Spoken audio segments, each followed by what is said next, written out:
Hey, it's Kevin Lawton with the New Warehouse podcast, bringing you a new episode today. And on today's episode, I'm going to be joined by Alex Bilyan, who is the Chief Sales Officer at WorkScore.ai. We're also going to be joined here by Rado Barss, who is the co-founder and CEO of WorkScore.ai as well.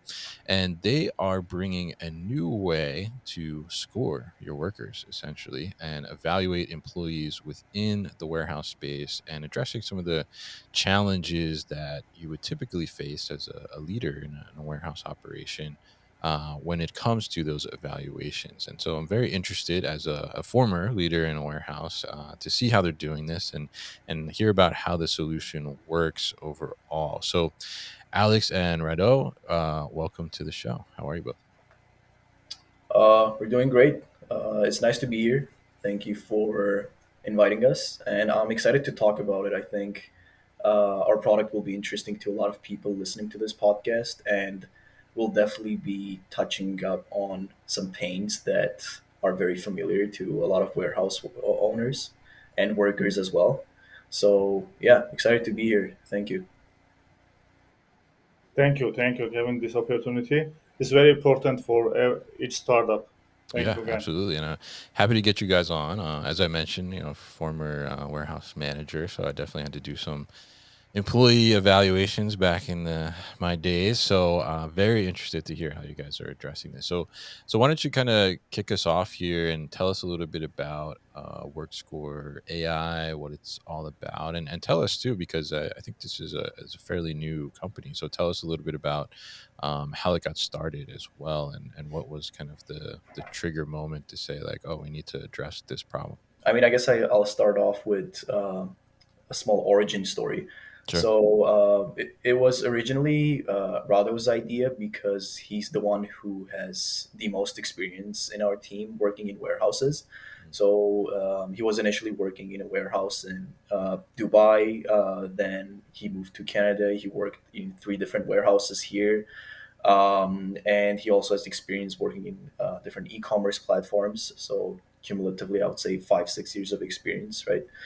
And yeah, one thing that he noticed in all of these warehouses, regardless of whether it's here or in Dubai or what kind of a warehouse it is that they're all losing a pretty big chunk of money due to their employees' performance.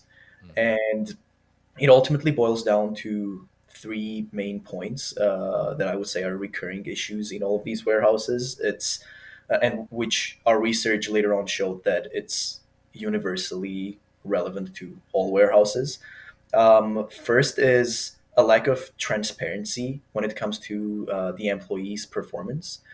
So what I mean by this is that the workers' performance is not really visible for the workers themselves and the warehouse supervisors or the managers or whoever is responsible for evaluating them, which is causing a lot of demotivation because if you as a worker are working in an environment where there's 400 other people working with you and you know for a fact that your hard work is not going to be visible to your manager or to your supervisor, it's really hard to stay motivated and actually try to, put in the work, especially if you see that other people are not doing that and you are still being paid the same rate as them.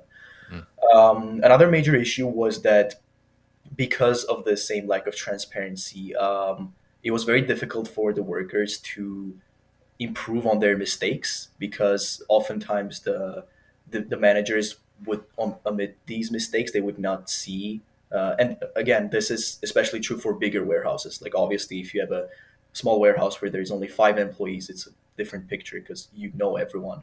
Mhm. But in bigger environments, it's very difficult to spot and see what exactly each person is doing wrong because you can have two people, you can have two workers who are both underperforming or who are not doing as well, but their mistakes might be in completely different things. For one person, it might be just using the warehouse management system. Maybe they're making mistakes there. For the other person, it might simply be the route optimization issue. So just them Mhm. taking a more optimal route when they're doing the picking. So there can be different issues, and the fact that you do not have a clear picture of what each person is doing wrong makes it difficult to address these issues and actually help these employees to improve their performance. And lastly, I would say the third big point is overstaff. Mm. Um, in all of these warehouses, um, people just eyeball when it comes to um, estimating how much labor do you need to complete a certain number of tasks. So, Right. just to put this into an example, let's say you need to do 100 tasks, like 100 items need to be picked up, and you may eyeball that you need 30 employees for this. But if you were to have some tool or some objective way of knowing how each employee is performing, you would be able to assign a specific number, and this number may be 20. So maybe you're assigning 10 more employees to do this work when it's not necessary. Mm. So all of these issues combined were causing. So one of these warehouses, which I will not disclose the name, just um, for privacy issues, and they were losing around 130,000 US dollars a month, and this is a very big chunk of money, right? Yeah. If you can save this, you obviously will. So yeah, about WorkScore AI, the product itself. So what we do, I'll explain very simply. We take two type of data on the employees. It's their movement data and their action data, and we're feeding this into our AI module, which is objectively evaluating their performance and giving them a work score, just where the name comes from. Mm. And on top of that, it doesn't just give you the score; it also gives you a breakdown of the efficiency indicators that you're being analyzed upon, so that you can see what exactly you're doing well and what are your strengths and also your weaknesses, so that you can know Mm. as an employee, you know what you should improve on to bring your score up. So it's a brief overview. Yeah, it's very interesting, and obviously, it certainly is a big problem, and I love that Rado is taking this problem and creating a solution from what he saw firsthand, working in these warehouses, and it is certainly something where the employees, like, there's still, even though there's so much talk about automation and robotics and things like that in the warehouse, there's still so much of a prevalent human element in the warehouse. It's kind of, you need to have humans in there in probably like 95% of scenarios within a warehouse environment, and each human in a sense is different, right? Some are more productive, some are less productive, and I think the warehouse industry and environment naturally has a high turnover rate as well, right? So you have people that are just kind of coming in real quick, don't necessarily care about the work as much, just trying to pick up some extra money maybe, or they're know that they're only going to be there for a month or 2 months during the peak season or a holiday, and why are they going to be super productive, right? And I think there's another factor in there too, where it's most places, I know I'm in New Jersey here, and they're like densely populated with warehouses, and a warehouse worker can kind of just go to the warehouse next door and probably pick up a job if they lose their one job, right? And there's always like a hunger for more workers. So there's certainly a challenge there in trying to like figure out what to do, and how to, I think, objectively, as you mentioned in there, kind of measure their performance. But I'm curious, what kind of metrics, as you did further research on this, and obviously Redo's been in the warehouse himself, so but what kind of metrics really did you find were super important to these warehouse operators, and what were they kind of struggling to measure and understand about the employees, so that they could kind of take some action on these things, and like you mentioned, I mean, losing $130,000 a month is a lot, right? I mean, you could get like a high level leader for that type of money within a year, right? Let alone a month. So tell us a little bit about, I mean, as you're exploring this and understanding, what were those kind of metrics that were missing that, you're trying to fill in and now measure? Yeah, so I mean, there are so many metrics that you can measure. Like, I can share a source that shares 15 different metrics, Mm, and we were trying to analyze and see which ones would be the most important for us and to addressing these issues. And the main three for us are the picking accuracy, or in other words, just basically how accurately they're completing tasks and how little mistakes they're making. The order fulfillment rate, which is basically the speed and how quickly they're able to complete these tasks. And lastly, it's attendance and punctuality, which refers to not only their ability to come into work in time and not leave early, but also their attendance to their assigned and respective work zone. So for us, the way we work specifically when gathering movement data, so in our system, when we're mapping the warehouse, we split it into different work zones because you have your leisure zone. You might have a zone for specific tasks for a certain amount of employees, and there all of the tasks that they complete is within this zone. Again, this is more relevant to larger warehouses, and we also track how much time they spend in their respective work zone. And you might have someone who's um, spending time in a zone of the warehouse where they don't have any tasks. So obviously, they shouldn't be there during their working hours for no reason. And yeah, we found that these metrics were the most important ones. You don't really um, The main issue, I would say, is that there are some alternative tools, right? It's not like there are absolutely no tools for evaluations at all. mm, However, here's the main distinction that for makes sure. WorkScore.ai stand out. So these tools are for measuring processes. WorkScore.ai is for measuring the employees themselves. So what I mean by this is there are tools that can show you how well did this employee complete this task today, for example. So how quickly did he complete this task compared to others? Or let's say there is a specific task and you can see which employee completed this task the best, okay, time wise, or something else like accuracy wise. However, you cannot really have a holistic picture of the employee himself with any of these tools. Because let's say you have Steven, a warehouse Mm, employee, and he comes into work, and that day, he didn't sleep well. Like, he had some, I don't know, issues outside of work, like in his personal life. Like, maybe he mhm, couldn't sleep the whole night because his baby was crying, and now yeah. he's feeling very tired. Like, he wasn't able to do his best that day. So if you're using these alternative tools, you might open up a list and you see Stephen at the bottom of the list, and you might Right. falsely conclude that, oh, Stephen is not a good employee. What is this? I have people that are doing 70% more work than him today on this task.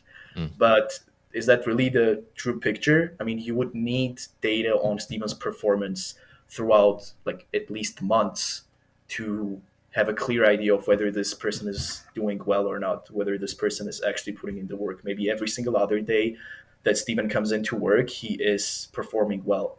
So it's these minor things that can skew the numbers, that can create a false picture that we're trying to avoid. And in this, we're really on the employee side because we're trying to help them, first off, get the recognition that they deserve, and second, to make their work visible and transparent for their supervisors so that they don't have to be worried about, oh, I worked so hard these past couple of months, but mm, there's 500 other people in this warehouse. Did anyone even really notice my work? Like, did it even make a difference? Or, oh, I think my supervisor is a little biased toward me, or my team leader is a little biased toward me. I think there is other people that he's friends with, so maybe in Mm, his evaluations, even though I'm working the most, in his evaluations, maybe he didn't, write me up as a good worker just because he's biased. So we're helping the workers be at peace, knowing that these are not things that they have to be concerned about anymore, because everything is clear, everything is transparent. Hey, you're doing your work, boom, you have your score.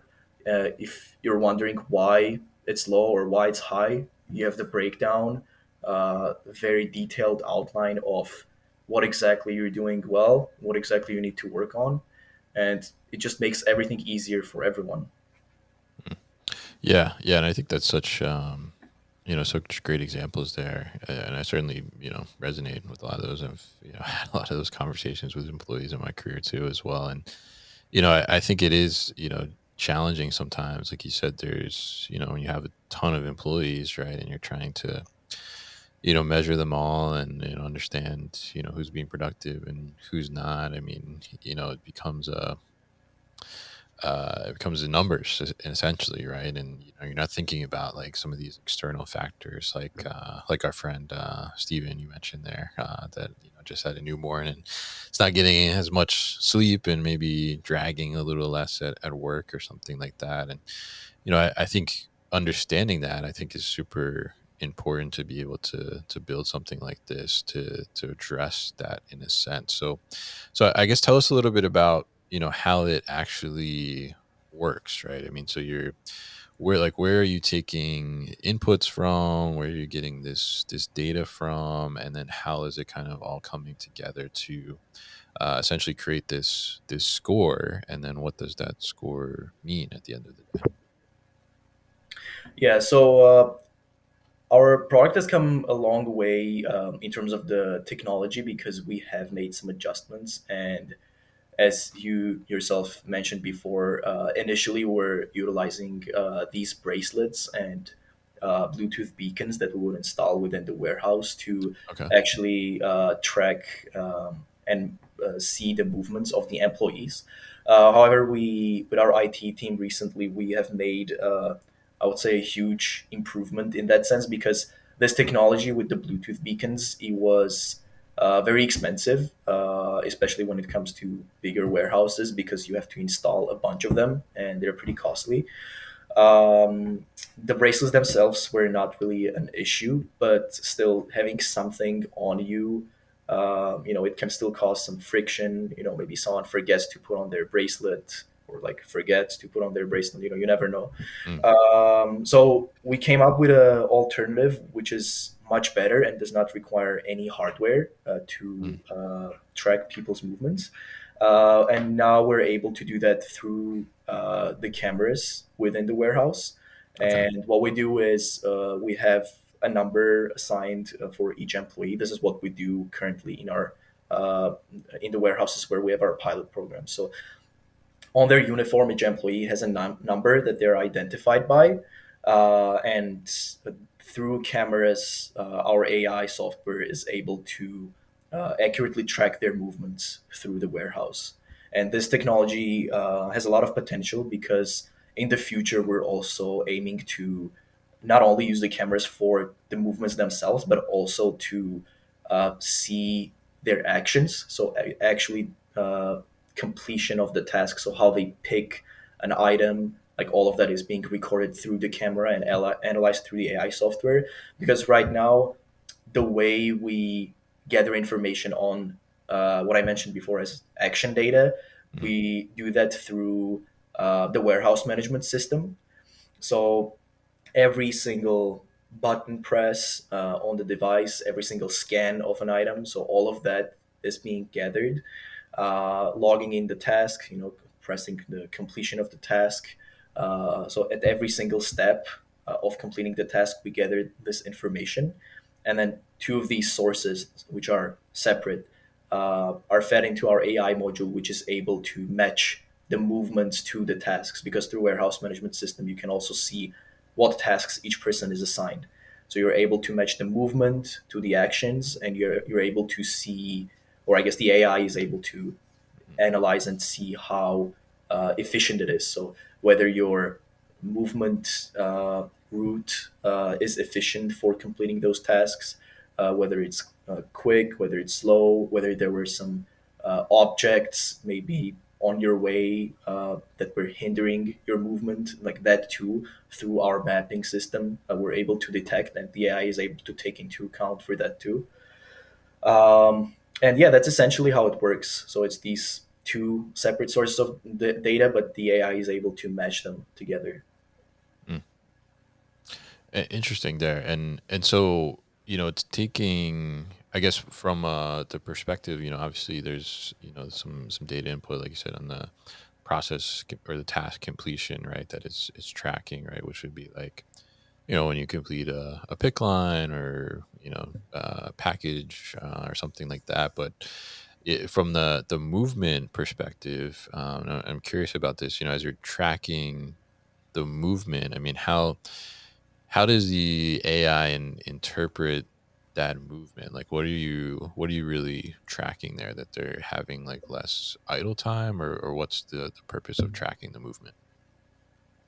So the main purpose is idle time is also being taken into account, though it's not really a major factor. I would say it is only a major factor for few select employees that do try to, slack off and avoid work. But other than Yeah. that, I would say for most people, that's not really the main factor. One thing that we do is route optimization. So making sure that you do take the best possible route to complete your tasks. And if this is Mm, not the case, the software will actually try to guide you toward this. And in the breakdown, you will be able to see this detailed out that, oh, you took this route while you could have done this, and this would have saved you time. mm, So this is one thing. Second is, as I mentioned, spending time within your respective work zone during your working hours. So this is another big factor, because in our pilot programs we would sometimes have cases. So after we gathered that data, we saw that some people were spending a lot of time outside of their work zone, actually, where they did not really have any tasks or anything else to do. And yeah, those are the two main things. And this data obviously it has the most value only after it's matched to the tasks. That's why I was saying these two work together, even though they're completely distinct sources. Uh, we mesh them together to see how the movement and the task completion work together. mm. Interesting. Yeah. Yeah. I was curious about that. And I'm curious too. I mean, as you're tracking these employees, I mean, obviously there's, been a ton of discussion over, the last several years as more of this technology has come in to place, not only in the warehouse, but in the workplace and in general of, how much is too much to be tracking, right? I mean, I think there was an article a while back about Amazon tracking the amount of time that employees are spending in the bathroom or something, right? And there was a lot of like controversy about that. So I mean, how do you kind of address some of that? Because you mentioned you're tracking through the cameras, and they're wearing a number in a sense, and that's how like you're identifying who this worker is. I mean, how do you kind of address like some of those concerns from the employee perspective, whether it's from oh, big brother is watching me, or just for like a privacy feeling overall? I mean, how do you address that, and how do you make sure like you're not crossing any lines there, I guess, in a sense? Yeah, that's a great question. I mean, that's something that we've been um, dealing with since day one. That's Mm, one of the biggest, I would say, I don't want to say challenges, but one of the biggest things that we had to always keep in mind. And what I'll say is we are on the employee side. So I would say WorkScore.ai is primarily a software for the employees themselves. Like, we are mm, made for the benefit of the employees. So we've taken steps to ensure that workers' privacy is in place and we don't cross any lines, and that uh, the software works for the benefit of the employees.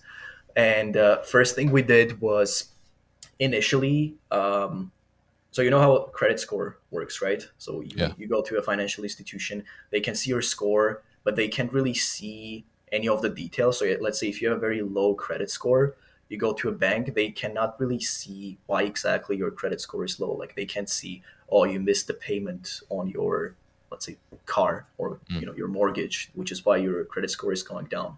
So it's pretty much a similar thing that we did with WorkScore AI.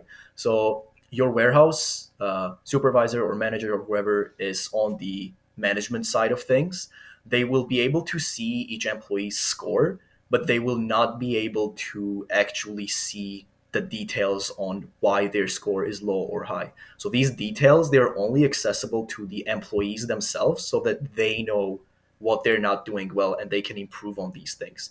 But the employer or the manager cannot just look at Bob's or Steven's data and be like, oh, why did you spend 17 minutes in the washroom when you were supposed to Mm. spend only 7? Yeah. So we're definitely trying to avoid this. And you yourself mentioned how retaining employees is a huge challenge for a lot of warehouses, and we're trying to help with this. We're making sure that we're not adding stress to the employees' lives, and we're doing the opposite, and we're trying to motivate them to stay and feel appreciated.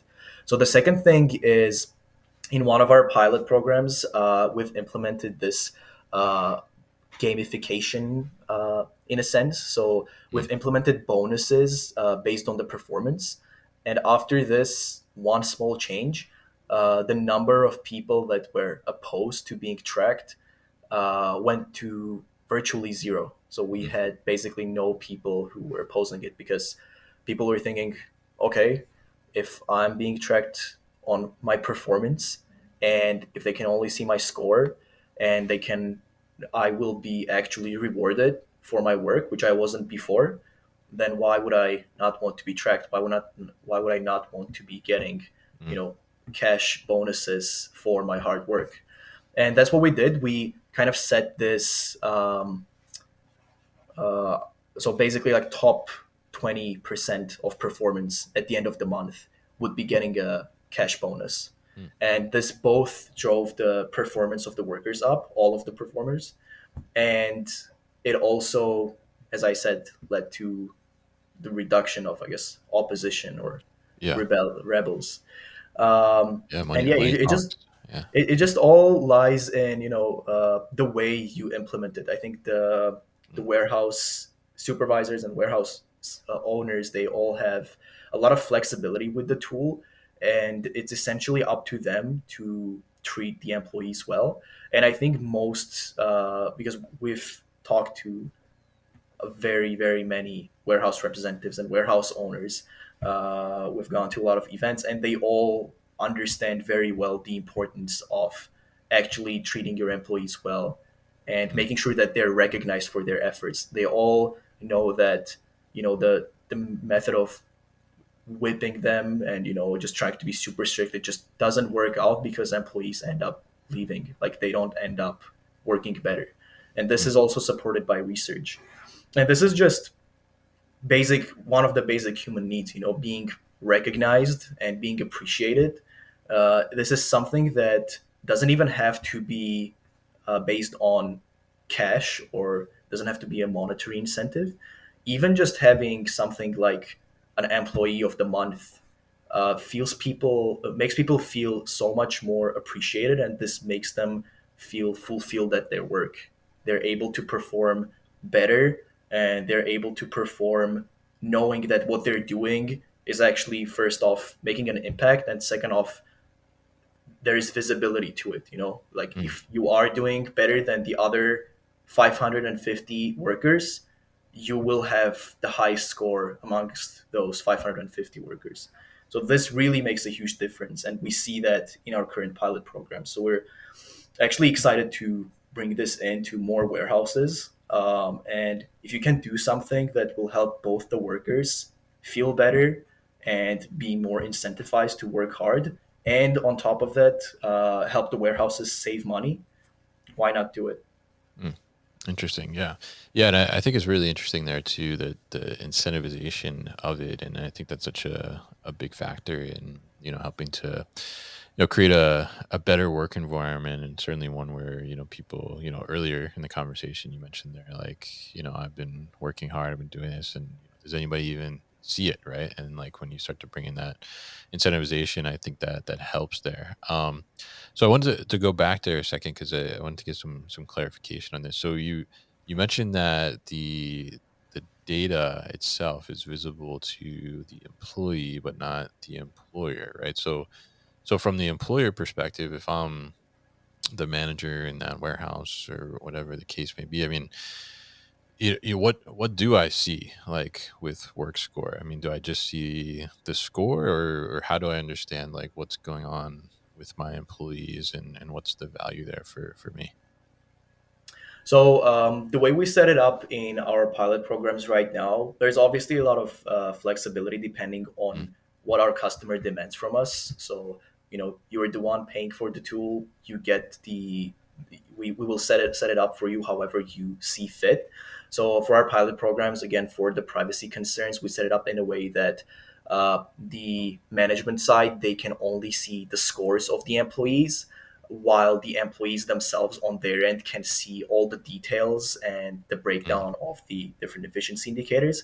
However, if uh, the employers want to see more data, they can request access for it, and they're requesting this access from the employee himself. So on mm, the employee's okay. end, you get a notification, or your manager wants to see your details. If you want to share this, you share that. So from our experience, when this mostly happens is, let's say if you have a new employee who is not able to utilize the warehouse management system well, and they're making a lot of mistakes. So for them, what they can do is, they can go up to their manager and they themselves can just ask for assistance. They can say, I have this issue.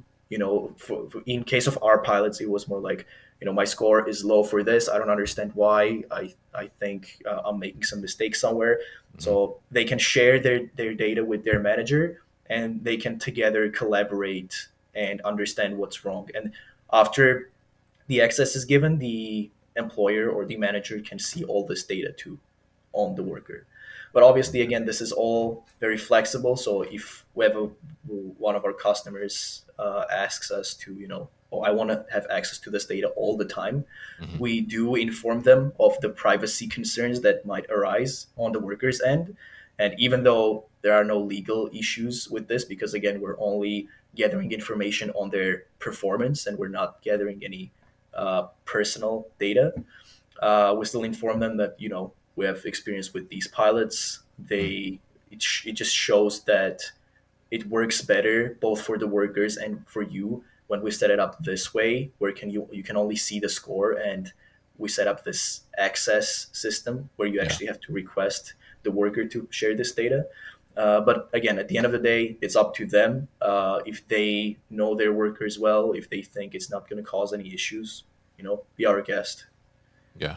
Interesting. Interesting. Yeah. Yeah. I mean, I like that it requests from the employee, like, do they want to share this? Because you certainly, for whatever reason, you get employees that, they feel different ways, and, some don't care whether you have that visibility or not, and some, do care. And so I think, having that option, I think, kind of level sets and creates a, comfort level for everybody. So very interesting stuff with you here, and learning about work score. And I think, definitely, certainly a challenge that I've experienced in my own career. And I think it's interesting how you're going about addressing it.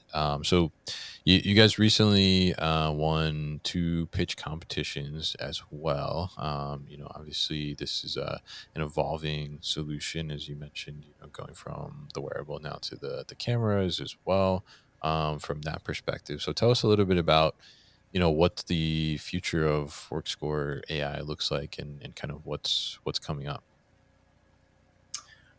Yeah, we're definitely evolving very quickly. I mean, we only started working on this project in the beginning of this year, so January will mark the first year of WorkScore AI, I guess, our first anniversary, and we've Mm, already come from just being a very good idea, I shall say, to having the MVP and pilot programs and winning two pitch competitions. And we've also already raised money, and we're trying to close our first pre-seed round. So I would say we're growing at a very rapid pace, and we have a very big project um, coming up that WorkScore AI, I want to say, is ultimately going to evolve into. Mm, So I won't share too much of it, but the mm, basic idea is that we're going to try to work with e-commerce platforms as well. And we're going to be this sort of mediator between warehouses and e-commerce platforms, and we're going to help them work better together. So I won't share the mm. idea, but it's something very interesting, and it's, I think, the bigger picture that WorkScore AI is going to be a integrated puzzle piece in. Mm.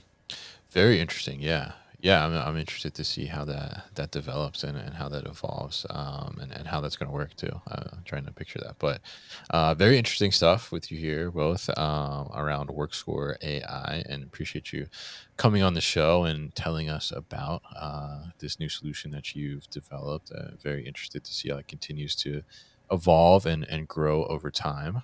If people are interested in learning more about WorkScore AI, what's the best way to do that?